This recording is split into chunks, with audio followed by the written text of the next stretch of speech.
friends, welcome back to our channel. I am Poonam Chaudhary and in this video we are going to learn about the mitosis. So mitosis जो होता है वो cell division है. Animal के cell में mitosis सिर्फ और सिर्फ डिप्लॉइड सेल में देखने को मिलता है. जो हमारे सोमैटिक सेल्स हैं उनके अंदर होता है ये माइटोसिस का डिवीजन.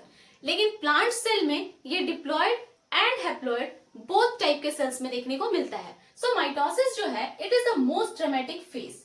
ये सेल साइकिल का सबसे ड्रामेटिक फेज होता है क्योंकि इसमें बहुत सारे स्टेजेस होते हैं, बहुत सारे चीजें होती है, फंक्शंस होते हैं. इक्वेशनल डिवीजन है ये. इक्वेशनल डिवीजन कहने का मतलब ये है कि ये अगर एनिमल सेल की बात करें तो एनिमल सेल के सोमैटिक सेल में हो रहा है जिसका प्लॉइडी लेवल है 2n. ये 2n वाला सेल जो है ये माइटोसिस करेगा और बनाएगा 2 न्यू डॉटर सेल्स. तो जो डॉटर सेल्स बनेंगे नए हमारे उनकी प्लॉइडी लेवल भी क्या होगी 2n 2n. तो मदर सेल में भी 2n था, डॉटर सेल्स में भी 2n है, इक्वल है. That's why it is known as equational division. अब माइटोसिस के फर्दर 2 फेजेस होते हैं. एक है आपका karyokinesis. Karyo means nucleus, kinesis में उसका स्प्लिट हो जाना, और साइटोकाइनेसिस में साइटोप्लाज्म का स्प्लिट हो जाना. तो कैरियोकाइनेसिस में न्यूक्लियस डिवाइड कर रहा है. कोई भी सेल है जब डिवाइड करता है वो तो सबसे पहले उसका न्यूक्लियस ही डिवाइड करता है. जो बीच में न्यूक्लियस होता है पहले वो डिवाइड करेगा, देन उसका साइटोप्लाज्म डिवाइड करेगा. तो इस कैरियोकाइनेसिस के फर्दर 4 फेजेस है. प्रोफेज, मेटाफेज, एनाफेज, टीलोफेज, जिसको हम पीमैट कहते हैं. और साइटोकाइनेसिस तो साइटोप्लाज्म डिवाइड हो जाता है, कोई फेजेस नहीं है उसके. पहला है प्रोफेज. प्रोफेज को हमने 2 स्टेजेस में डिवाइड किए हैं, early prophase, late prophase. Early prophase में क्या होता है, देखो यहाँ पर एक सेल है, इसका न्यूक्लियस है और ये अर्ली प्रोफेज है. This is the late prophase. Early prophase में क्या हो रहा है कि जो क्रोमोसोम है हमारे, मतलब हमारा जो डीएनए है वो कंडेंस्ड होना शुरू हो जाता है. डुप्लीकेशन एस फेज में हुआ था, सिंथेटिक फेज में. यहाँ पर क्या होगा कि इनका कंडेंसेशन स्टार्ट हो जाएगा. अर्ली प्रोफेज में स्टार्ट हो चुका है और वो कंडेंसेशन का प्रोसेस चल रहा है. उसके बाद ये जो हमारे सेंट्रियोल्स हैं, ठीक है, यहाँ पर देखो क्या होता है कि सेंट्रोजोम, जो हमारा सेंट्रोजोम है प्लस एस्ट्रल रेज. सेंट्रोजोम से कुछ एस्ट्रल रेज अराइज होता है इस तरह करके. इन दोनों को मिला के हम बोलते हैं एस्टर. अब एस्टर क्या होता है, एक सेल में 2 होते हैं. ओके, अब इस एस्टर को हम माइटोटिक एपरेटस भी कहते हैं. मींस कि ये हमारा सेंट्रोजोम और उससे जो एस्ट्रल रेज निकल रही है दोनों मिला के हमारा माइटोटिक एपरेटस है, क्योंकि यही हमारे सेल को डिवाइड करता है. प्लांट सेल में ये एब्सेंट होता है, एनिमल सेल में इसका बहुत ही मेन रोल है. ओके, अब इसका क्या हो रहा है कि अर्ली प्रोफेज में ये जो हमारा एस्टर है या माइटोटिक एपरेटस है वो टुवर्ड्स द पोल मूव करना शुरू हो जाते हैं. दोनों ऑपोजिट पोल की तरफ मूव करना स्टार्ट हो जाते हैं अर्ली में. उसके बाद ये जो न्यूक्लियर मेम्ब्रेन है इसका ये डिसअपियर होना शुरू हो जाता है. ओके, और इसको हम स्पाइरीन स्टेज कहते हैं. Ends of chromosome not distinct. ये कंडेंसेशन स्टार्ट तो हो चुका है लेकिन अर्ली प्रोफेज में एंड अच्छे से डिस्टिंक्ट नहीं होता. लेट प्रोफेज में पहुंचते पहुंचते क्या हो जाता है कि ये क्रोमोसोम जो है वो फुल्ली कंडेंस्ड हो चुका होता है और अच्छे से दिखता है, उसका एंड डिस्टिंक्ट हो जाता है.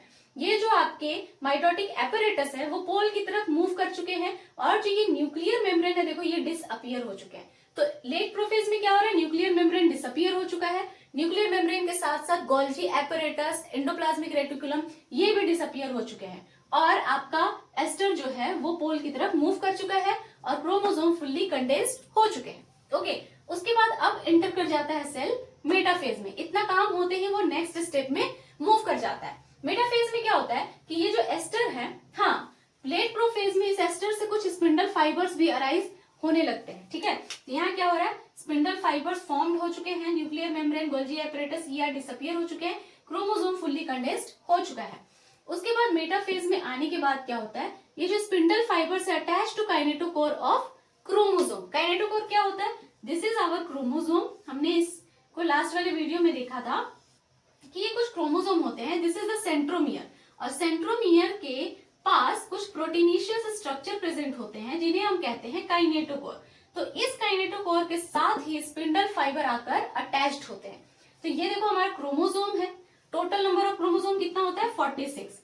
अब इस मेटाफेज में क्या होगा कि ये जो हमारा एपरेटस है, माइटोटिक एपरेटस, उससे जो स्पिंडल फाइबर अराइज हुए हैं वो आपके हर क्रोमोसोम के काइनेटोकोर के साथ जाकर अटैच्ड हो जाएंगे. ठीक है, हर क्रोमोसोम के काइनेटोकोर के साथ अटैच्ड हो जाएंगे. टोटल जितने 46 क्रोमोसोम है सबके साथ एक एक इधर से और एक एक इधर से स्पिंडल फाइबर जाकर अटैच हो जाएगा दोनों तरफ, इधर से भी स्पिंडल फाइबर, इधर से भी स्पिंडल फाइबर आकर इसको पकड़ लेंगे ताकि इसको खींच सके।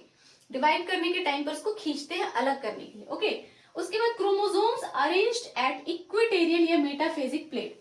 सारे क्रोमोसोम कैसे हैं, देखो सारे बीच में आ गए एक प्लेट में, मेटाफेजिक प्लेट इसको कहते हैं क्योंकि मेटाफेज है ना, तो मेटाफेजिक प्लेट या इक्वेटोरियल प्लेट सेंटर में होता है और सारे क्रोमोसोम ऐसे अरेंज हो जाते हैं। टोटल 46 क्रोमोसोम सब अरेंज हो जाते हैं बीच में ऐसे।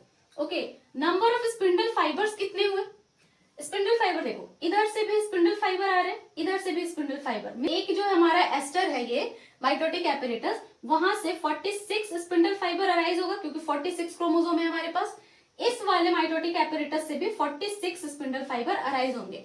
तो टोटल स्पिंडल फाइबर कितने होंगे, 46 into 2 is equal to 92 spindle fibre mitosis में होते हैं। उसके बाद नंबर ऑफ मेटाफेजिक प्लेट कितना है, एक ही मेटाफेजिक प्लेट है ना, क्योंकि एक ही प्लेट पर सारे क्रोमोसोम अरेंज्ड हो गए हैं। तो माइटोसिस में मेटाफेजिक प्लेट का नंबर भी 1 होता है।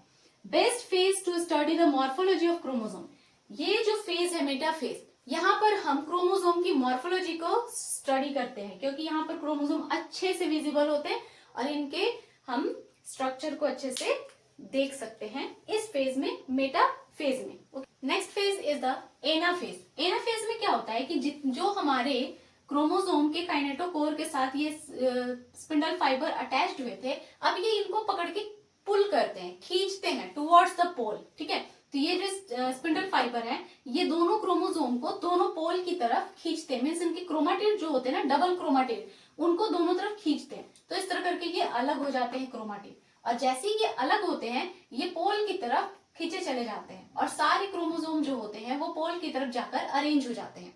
और ये जो होता है आपका, ये क्रोमोसोम्स, ये क्रोमाटिड्स जो अलग हुए हैं, आप देखो कि इनके जो सेंट्रोमियर है वो पोल की तरफ है। ठीक है, और आर्म्स जो है उनके पीछे हैं। तो ये क्वेश्चन आता है नीट में कि जो पोल की तरफ जो होता है वो क्या होता है, मीन्स उनका आर्म होता है या फिर उनका सेंट्रोमियर होता है। मीन्स इस तरह से डायग्राम दे देंगे और पूछेंगे कि डिवीजन के टाइम पर जो क्रोमाटिड्स होते हैं उनका जो स्ट्रक्चर होता है वो किस तरह का होता है, इस तरह का होता है या इस तरह का होता है। तो आपको देखना है कि इस तरह का स्ट्रक्चर होता है, मीन्स जो सेंट्रोमियर है वो पोल की तरफ है और आर्म जो है उनके पीछे है। ओके, तो इस तरह करके 46 क्रोमोसोम उधर, 46 क्रोमोसोम इधर, तो दोनों तरफ अरेंज हो जाते हैं और हमारा सेल का जो न्यूक्लियस वाला पार्ट है वो बन जाता है, मीन्स न्यूक्लियस डिवाइड हो गया। टेलोफेज में क्या होता है, nuclear membrane, nucleolus, ER, Golgi reappears.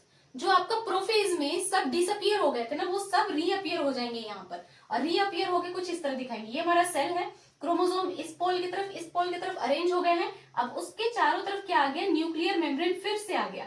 ठीक है, दोनों तरफ न्यूक्लियर मेम्ब्रेन अरेंज हो गया, तो 2 न्यूक्लियस हमें मिल चुके हैं।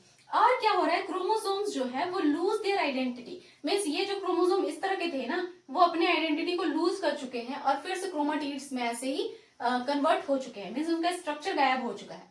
तो ये क्या हो गया, इस भी न्यूक्लियस में 46 क्रोमोसोम होंगे, इस न्यूक्लियस में भी 46 क्रोमोसोम होंगे, लेकिन सिंगल क्रोमाटिड्स वाले। यहाँ पर डबल वाले थे, अलग हुए तो सिंगल वाले चले गए ना, तो सिंगल क्रोमाटिड्स वाले क्रोमोसोम प्रेजेंट होंगे 46 इसके अंदर और 46 क्रोमोसोम इसके अंदर, बट क्या होंगे, सिंगल क्रोमाटिड्स वाले। ठीक है, इसमें भी सिंगल क्रोमाटिड्स वाले होंगे। तो टेलोफेज में इस तरह हुआ, ये हमारा कैरियोकाइनेसिस का प्रोसेस हो गया। अब कैरियोकाइनेसिस के बाद आता है साइटोकाइनेसिस, मींस न्यूक्लियस को डिवाइड कर लिया हमने, अब हम साइटोप्लाज्म को डिवाइड करेंगे। तो ये दो एनिमल में और प्लांट में अलग अलग होता है। ठीक है, क्योंकि एनिमल के पास सेल वॉल नहीं होता और प्लांट के पास सेल वॉल होता है। तो पहले हम एनिमल्स में देखते हैं। एनिमल्स में क्या होता है, दिस इज द सेल, और सेल के पास एक फ्लेक्सिबल सेल मेम्ब्रेन होता है। जो हमारा प्लाज्मा मेम्ब्रेन होता है वो फ्लेक्सिबल होता है, तो वो स्पैंड भी कर सकता है, कॉन्ट्रैक्ट मतलब कॉन्ट्रैक्ट भी कर सकता है। तो क्या होता है कि ये फ्लेक्सिबल सेल मेम्ब्रेन जो है, इसमें सेल फरो बनना शुरू होता है। सेल फरो बनना कैसे शुरू होता है, मीन्स ये देखो, ये जो सेल मेम्ब्रेन है ना, वो अंदर की तरफ इनवर्ड मूव करता है, बाहर से अंदर की तरफ, आउटवर्ड टू इनवर्ड मूव करता है। और ये कैसे मूव करता है, जो माइक्रोफिलामेंट्स होते हैं ना, वो यहाँ पर आकर अरेंज हो जाते हैं, और इस तरह अरेंज होने के बाद क्या करते हैं, ये प्लाज्मा मेम्ब्रेन को इस तरह पकड़ के अंदर की तरफ खींचते हैं माइक्रोफिलामेंट्स। ठीक है, तो प्लाज्मा मेम्ब्रेन को अंदर की तरफ खींचते हैं, बाहर से अंदर की तरफ खींचते हैं। तो यहाँ पर कैसा मूवमेंट हो रहा है, सेंट्रीपिटल मूवमेंट, मीन्स सेंटर की तरफ मूवमेंट हो रहा है, बाहर से अंदर की तरफ, तो इसको हम सेंट्रीपिटल मूवमेंट कहते हैं। तो सेंट्रीपिटल मूवमेंट क्यों हो रहा है, microfilaments pulled plasma membrane from outside to inside, okay. और ये इस तरह से कुछ सेल फरो का फॉर्मेशन करते हैं, और फिर ये खींचते खींचते खींचते खींचते एकदम यहाँ पर आते हैं इस तरह से, और आने के बाद क्या करते हैं, ये दोनों साइटोप्लाज्म फिर यहाँ से डिवाइड करते हैं और दो नए डॉटर सेल्स में डिवाइड हो जाते हैं, ओके। ये हमारा क्या है, सेल फरो का फॉर्मेशन। तो एनिमल सेल में क्या होता है, सेल फरो का फॉर्मेशन होता है। अगर हम प्लांट सेल की बात करें तो प्लांट सेल में क्या हो रहा है, it has rigid cell wall. Cell wall होता है, सेल के बाहर एक सेल वॉल होता है जो रिजिड स्ट्रक्चर है, नॉन लिविंग स्ट्रक्चर है, वो एक्सपैंड नहीं कर सकता या इनवर्ड मूव नहीं कर सकता, वो रिजिड होता है, ठीक है। तो उसमें क्या होता है कि फॉर्मेशन ऑफ सेल प्लेट करते हैं हम। तो इसमें क्या हो रहा है कि ये सेल है आपका, सेल में बीच में एक प्लेट का फॉर्मेशन होता है इस तरह से। और ये प्लेट कैसे बनता है, जो सेल के अंदर जो आपके गोल्जी एपरेटस है, ईआर है, ठीक है, ये सारे के फ्रेगमेंट्स जो होते हैं, मीन्स यहाँ पर ये इसको क्या बोलते हैं, इस प्लेट को फ्रेगमोप्लास्ट बोलते हैं, या फिर इसको बोलते हैं सेल प्लेट। ये फ्रेगमेंट्स से बनता है, ठीक है, किससे बनता है, फ्रेगमेंट्स। किस चीज का फ्रेगमेंट्स, फ्रेगमेंट्स ऑफ ईआर, ठीक है, गोल्जी, तो इन सब के फ्रेगमेंट्स से ये बनता है। फ्रेगमेंट्स आकर यहाँ पर जमा हो जाते हैं और एक प्लेट बनाते हैं। ये प्लेट फिर ऐसे ऐसे ऐसे ऐसे बढ़ता हुआ जाकर प्लाज्मा मेम्ब्रेन के पास अटैच हो जाता है, और फिर क्या करता है, प्लाज्मा मेम्ब्रेन को ऐसे खींचकर अलग कर देता है। तो यहाँ पर कैसा मूवमेंट हो रहा है, फ्रेगमोप्लास्ट जो है ग्रोज इनवर्ड टू आउटवर्ड, ठीक है, ये अंदर से बाहर की तरफ ग्रो कर रहे हैं। प्लेट जो है वो सेंटर से बाहर की तरफ ग्रो कर रहा है, और फाइनली क्या करता है, सेल मेम्ब्रेन के साथ जाकर अटैच होता है और सेल को खींच के दो टुकड़ों में अलग कर देता है, इस तरह से बीच से अलग कर देता है, ओके। तो यहाँ पर कैसा मूवमेंट हो रहा है, सेंट्रीफ्यूगल मूवमेंट, मीन्स सेंटर से plasma membrane inside to outside movement, ठीक है। तो यहाँ पर सेंट्रीफ्यूगल मूवमेंट हो रहा है, और प्लेट जो है वो दो सेल को दो सेल में डिवाइड कर देते हैं। तो प्लांट में सेल प्लेट का फॉर्मेशन होता है, एनिमल में सेल फरो का फॉर्मेशन होता है, और इस तरह करके कुछ हमारा सेल का डिवीजन होता है, karyokinesis and cytokinesis. Now significance of mitosis, mitosis के क्या क्या सिग्निफिकेंस होते हैं। तो जो ये माइटोसिस वर्ड है, ये टर्म जो है ये दिया गया था फ्लेमिंग के थ्रू 1882 में, ओके। ये क्या, इस माइटोसिस के थ्रू क्या क्या हो रहा है, ग्रोथ हो रहा है। सबसे पहले तो जितने भी सेक्सुअली रिप्रोडक्शन करने वाले ऑर्गेनिज्म है, उनका जो लाइफ है वो स्टार्ट होता है एक सिंगल सेल से, मीन्स गैमेट्स का जब फर्टिलाइजेशन होता है तो फिर बनता है जाइगोट, जाइगोट होता है 2n, और उसको फिर एक पूरा का पूरा ऑर्गेनिज्म बनाना पड़ता है, और अपने आप को खुद से बहुत सारा डिवीजन करना पड़ता है सेल का। तो सेल जो उससे डिवाइड होते हैं सारे डिप्लॉयड ही होते हैं, तो उस टाइम पर क्या होता है, माइटोसिस। तो ये ग्रोथ का काम करता है। उसके बाद रिपेयर, जितने हमारे डैमेज सेल हैं वो खुद को रिपेयर करते हैं बाय माइटोसिस। सपोज दैट कि हमारे यहाँ कट लग गया, तो कट लगा तो यहाँ पर उस कट को ठीक करने के लिए नए सेल्स आएंगे। नए सेल्स जो आएंगे वो पहले वाले सेल की तरह ही होने चाहिए ना, मीन्स जो पहले सेल थे डिप्लॉयड वैसे ही सेल बनने चाहिए, तो वहां पर क्या होता है, माइटोसिस।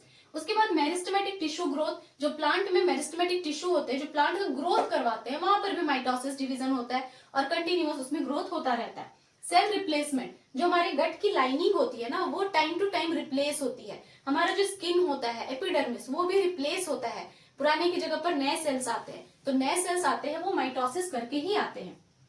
रिस्टोर न्यूक्लियोसाइटोप्लाज्मिक रेशियो, ये मैंने पिछले वाले वीडियो में भी बताया कि जब सेल का ग्रोथ होता है ना, तो सेल के ग्रोथ के टाइम पर क्या होता है, ये न्यूक्लियस भी बड़ा होता है, साइटोप्लाज्म भी बड़ा होता है, बट जो होता है कि न्यूक्लियस जो होता है उसका रेशियो साइटोप्लाज्म के रेशियो के कंपैरिजन में बहुत कम होता है। मीन साइटोप्लाज्म बहुत ज्यादा ग्रो करता है और न्यूक्लियस थोड़ा कम ग्रो करता है। तो अगर वो उस तरह से ग्रो होता रहा तो फिर हमारे जो बैलेंस है वो गड़बड़ हो जाएगा न्यूक्लियोसाइटोप्लाज्मिक रेशियो का।